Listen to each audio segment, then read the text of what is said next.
On Halloween Eve, the local cafe in Hollow Pines was filled with a peculiar atmosphere, a mixture of excitement and nervousness that hung in the air. Clara and Vincent, childhood friends, met at a secluded table surrounded by the strong aroma of coffee and pumpkin spices that dominated the environment. The yellowish lights cast dancing shadows on the walls, creating a scene that seemed straight out of a Gothic tale. Clara, with her dark brown hair loose and a determined look, was eager to discuss what everyone in town was talking about, the House of Fear. "I think we should go there," Clara said with a sparkle in her eyes. "The legends about that house are fascinating. I can't believe we grew up here and never checked it out." She spoke with contagious enthusiasm, gesticulating with her hands while trying to convey her passion for adventure. The House of Fear, with its dusty windows and weathered facade, was a mystery that had always intrigued her. Vincent, on the other hand, shook his head, his expression worried. "Clara, you know the stories about that house are disturbing. They talk about disappearances and strange things. I don't think it's a good idea." His brown eyes were full of apprehension, reflecting a caution that contrasted with his friend's boldness. He remembered the nights when the two would sit on his porch, listening to stories told by adults, stories that made their hearts race and legs tremble. "But that's exactly why we need to go," insisted Clara, her voice raised in a mixture of enthusiasm and challenge. "We need to demystify this story. What could be more terrifying than being trapped in a legend? Let's discover the truth." She was determined, and that put Vincent in a dilemma. He admired her courage, but also worried about what they might find. "Clara, you know what happened to that family is terrible, and the girl who disappeared, nobody ever found her. What if something really is there?" Vincent said, trying to emphasize the weight of the legends surrounding the house. He was aware that his hesitation might seem like cowardice, but his intuition screamed that their curiosity could bring them to a dark place. "Please, Vincent," Clara begged, her eyes shining with determination and passion for discovery. "Let's just take a look. If we don't find anything, we can come back. I promise I won't insist anymore." Her insistence was palpable, and for a moment, Vincent found himself fighting against his own will. After an intense debate, he finally gave in. "All right, but if we go, we have to be careful. I want to get out of there without problems." Clara smiled, a smile that lit up her face and made his heart race. It was a smile that said she was about to embark on an adventure that would change their lives. Armed with flashlights and courage, the two friends left the cafe, the thick fog enveloping Hollow Pines like a ghostly cloak. The path to the House of Fear was surrounded by tall, dark trees, whose branches seemed to move as if trying to push them away. The silence was deep, broken only by the sound of their footsteps and Vincent's broken breathing, who kept his mind alert, trying to push away the fears that were beginning to surface. As they approached the house, Clara felt her heart race. The House of Fear rose before them like a monolith of mystery and despair. The weathered walls seemed to absorb the moonlight, and the creaking door echoed a sound that seemed like a lament. Clara hesitated for a moment, a chill in her stomach making her reconsider her decision. But looking at Vincent, who encouraged her with a complicit look, she found the courage to move forward. "Come on, it's all just an urban legend," said Vincent, trying to convince himself as much as her. With that, Clara stepped forward, pushing the door that opened with a creak that seemed to resonate in their bones. As they crossed the threshold, they were greeted by an aroma of mold and desolation that filled the air like a promise of long-buried secrets. The exploration had begun, and with it, a dive into a nightmare that neither could ever imagine. In the entrance hall of the House of Fear, the air was impregnated with a smell of mold and decay, the light from Clara and Vincent's flashlights barely illuminating the dusty environment. The walls, covered with torn and faded wallpaper, seemed to whisper stories of a dark past. The wooden floor creaked under the hesitant steps of the two friends, while their gazes fixed on the dusty photographs hanging framed on the walls. Clara, irresistibly drawn to one of them, stepped forward. The image showed a smiling family, but her eyes lingered on the figure of a girl, whose melancholic expression seemed to tell a story of deep sadness and loneliness. Clara carefully carefully picked up the photo, feeling the cold of the glass against her fingers. The girl in the image had light hair and large eyes that seemed to follow her movements. A feeling of unease enveloped her as she noticed the difference between the radiant smile of the parents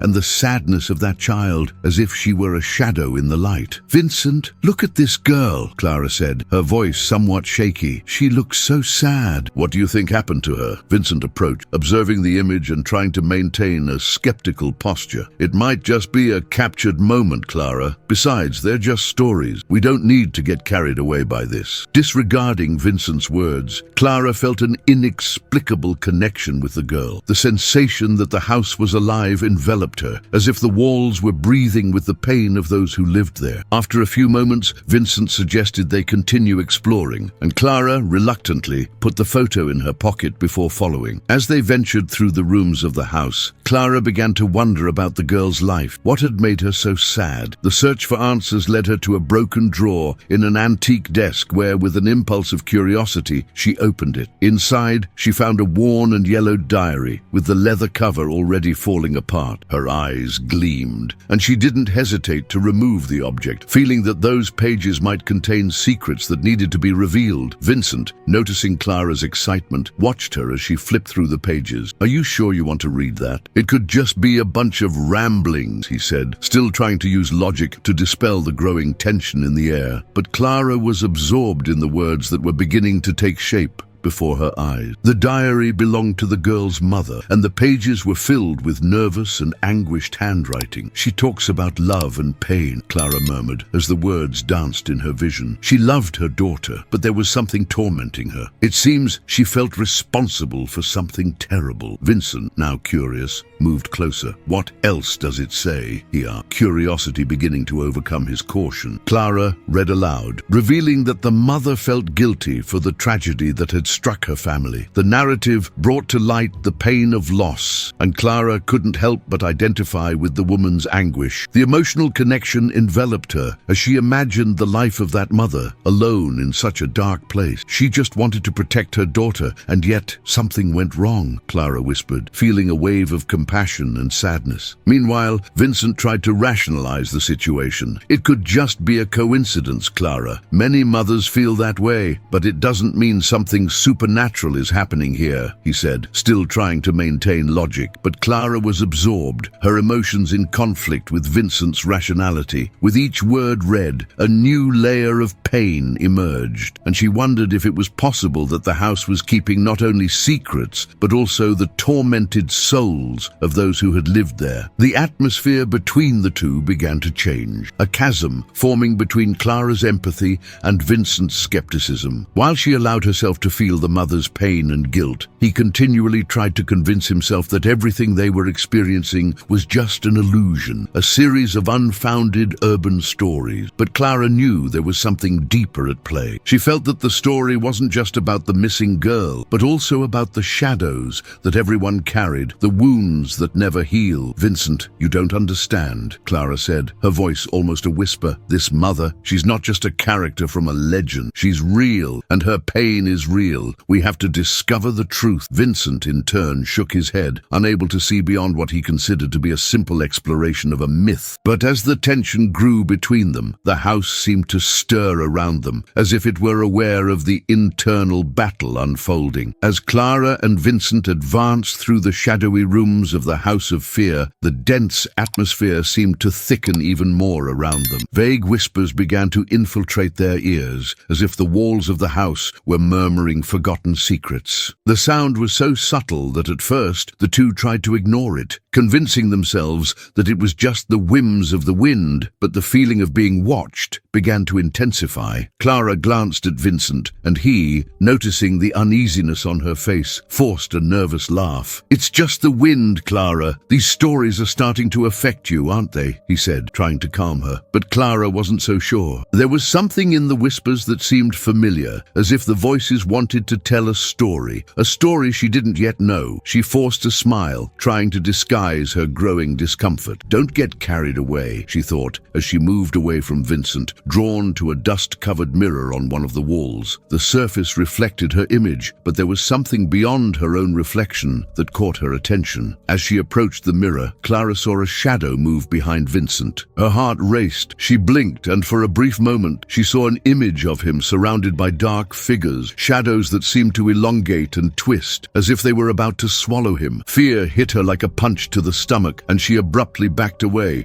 almost bumping into a broken table. "Vincent!" she shouted, her voice echoing through the empty hall. Vincent, sensing her distress, turned quickly. He laughed, but the laugh didn't reach his eyes. "What is it? Is everything okay?" he asked, though an expression of concern began to form on his face. I saw something," Clara replied, her voice trembling. "Saw something like what?" he teased, but the playful tone was beginning to disappear. Clara's hesitation made him approach. She tried to explain, but the words seemed to fail. What she saw was so real, so vivid, that her mind refused to believe it was an illusion. Vincent, on the other hand, tried to remain firm in his logic, as if this could anchor them in what was real, but the tension between them was growing, fueled by fear and doubt. "Let's move forward," he said, deciding it was better not to get lost in discussions. Clara, still shaken, agreed with a nod. The two descended down a dark corridor, and the whispers became more intense, as if the house was manifesting in response to their presence. Each step they took seemed to echo, reverberating on the walls like a distant call. Clara felt a chill down her spine, and the sensation of being followed became overwhelming. She stopped and looked at Vincent, who encouraged her to continue, but his hesitation was palpable. Finally, they decided to explore the basement. The door creaked as it opened, revealing a staircase that descended into darkness. The smell of mold and dampness was almost unbearable. Clara hesitated at the entrance, but Vincent gently pulled her, insisting that they needed to see what was down there. "It's okay. We'll discover the truth," he said, trying to infuse courage into his words. As they descended, the whispers became muffled screams, echoes of pain and despair. Clara felt a knot form in her stomach. The presence she felt in the air was palpable, and the idea that something was waiting for her in the shadows made her nervous. Vincent, for his part, tried to maintain control, but the tension began to manifest in his posture. When they finally reached the bottom of the stairs, the basement was immersed in darkness, and the only light came from their flashlights, which flickered as if they were fighting against the darkness around them. Clara looked at Vincent, and they exchanged glances, feeling that they were about to cross a line that perhaps could not be undone. "Are you ready?" asked Vincent. Although he knew the answer wasn't simple, Clara took a deep breath, determination growing within her, even though fear still haunted her. They were there to discover the truth, and regardless of what they found, they needed to face it together. With a final encouraging look between them, they began to explore the basement, each step reverberating in a space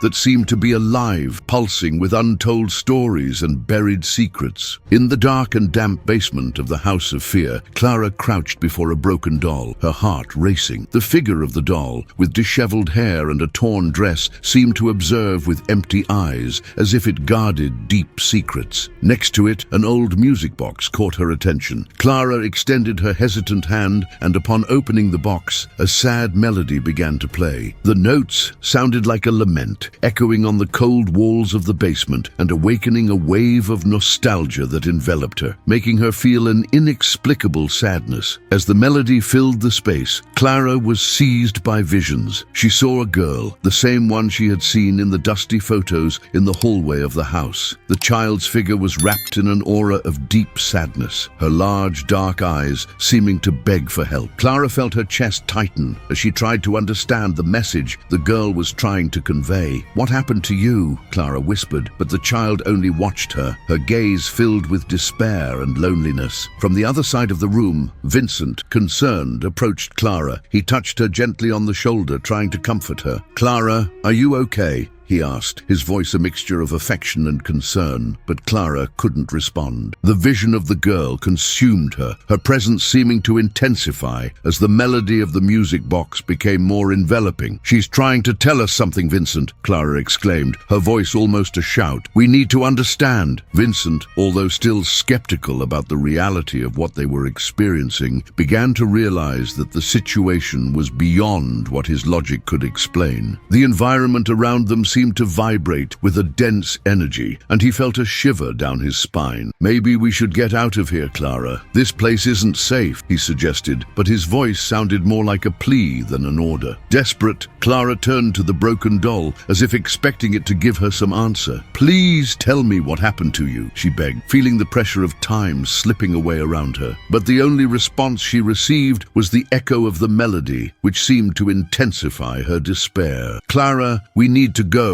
Vincent insisted, his concern growing. He knew the situation was becoming unsustainable, and Clara's anguished expression made him uneasy. He couldn't fully comprehend her connection with the child, but the intensity of the emotion emanating from her was palpable. "We can't stay here much longer." But Clara couldn't move. The melody of the music box held her captive, and the visions continued to unfold in her mind. She saw the girl again, now in a different setting, an abandoned garden where withered flowers mingled with dry leaves, and the child was alone, looking at the grey sky. The sadness in her gaze was overwhelming, and Clara felt a deep pain, as if the girl's emotional burden was being transferred to her. "Why are you alone?" Clara whispered, not expecting an answer. She needed to discover the truth. "What do you want me to do?" But the girl only looked at her, her eyes begging for understanding. Clara could feel that the key to unraveling this mystery was there, in the memories of that lost child. Vincent, realizing that Clara was in an almost trance-like state, tried to pull her back, but she moved away. "No, Vincent, I need to understand," she said, her voice tinged with determination. "This girl, she needs us. We need to find out what happened to her." The tension in the air was palpable, and Vincent, even reluctantly, decided that he couldn't leave her alone at that moment. He approached Clara, holding her hand firmly. "I'm with you, but we need to be careful. We don't know what else might be here." He looked around, the darkness of the basement seeming to come alive around them. Focusing on the doll, Clara whispered again, "If you can hear me, I promise I'll help you. I won't let your story be forgotten." The melody of the music box continued to play, and in response, the temperature of the environment seemed to drop even further, as if the house itself was reacting to her promise. Then, suddenly, the music box stopped playing, and a deafening silence took over the basement. Clara and Vincent looked at each other, fear reflected in their eyes. What was about to happen? They were ready to face whatever might emerge, but the uncertainty of what the house still concealed enveloped them like a dense fog. Clara felt they were on the threshold of a revelation, and at the same time, the sensation that something terrible was about to occur enveloped her like a shadow. Clara and Vincent were sitting on the dusty floor of the old bedroom, surrounded by shadows that seemed to move with the light of their flashlight. The diary of the missing girl's mother rested on Clara's leg, its yellowed and worn pages revealing the dark secrets of the House of Fear. When Clara read the last letter, her heart raced. The mother, in a moment of despair, had confessed that her daughter had been the victim of a tragic accident, a mistake that would mark her forever. This revelation hit her like a physical blow, making her question her own motivations for being there. "Vincent, are you hearing this?" Clara asked, her voice trembling and full of emotion. She looked at him with a mixture of longing and despair, hoping he could understand the gravity of the situation. "This woman lived with this guilt for years. How can we simply ignore this?" Vincent, still skeptical, frowned as he tried to process the new information. "Clara, this is just a story. We can't let it affect us. They're just words on paper. And if we tell,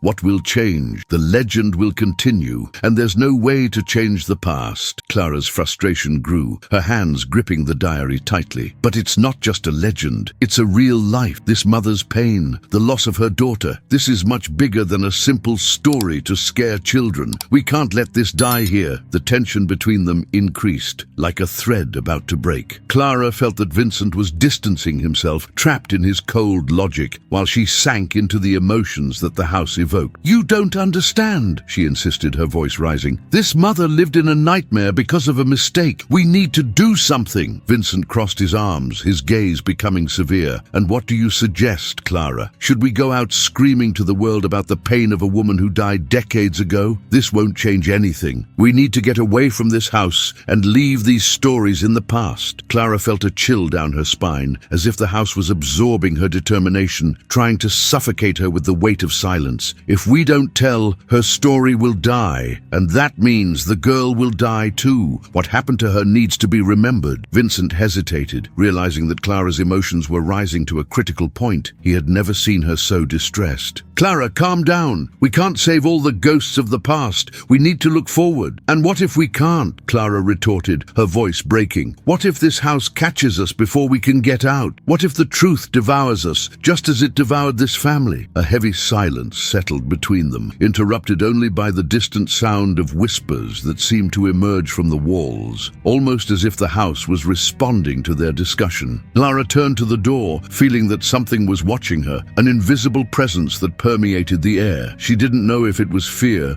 or the guilt of the girl's mother, but one thing was certain: the house was alive in some way. We need to decide quickly, Vincent said, his tone now more serious. If we stay here, we'll get lost too. Clara looked at him, her heart tight. You can't understand what this means to me. I feel that the girl is here, that she needs us. And what if the girl is just an illusion, a reflection of what we want to see? Vincent's frustration showed in his eyes, but Clara realized there was something more there: fear. If you really believe she doesn't exist, why are you so worried? Clara questioned, feeling the tension between them transform into an abyss. She wanted him to see what she saw, to feel what she felt, but the distance between them seemed insurmountable. Vincent took a deep breath, anger and concern mixed in his gaze. Because I don't want to lose you, Clara. This isn't just about the house or the girl. It's about us. If you continue to get involved with this, you could get hurt, and I don't know if I'll be able to find you again. Vincent's words hit her like a wave, and Clara felt the pain of reality mixing with the guilt she had discovered. What they were about to confront could change everything. She wanted to discover the truth, but the price could be too high. The air was heavy and charged with unspoken emotions as they stared at each other, the house seeming to breathe in unison with the tension between them. Whatever was happening there, Clara knew she could no longer turn back. The night advanced, and the atmosphere of the House of Fear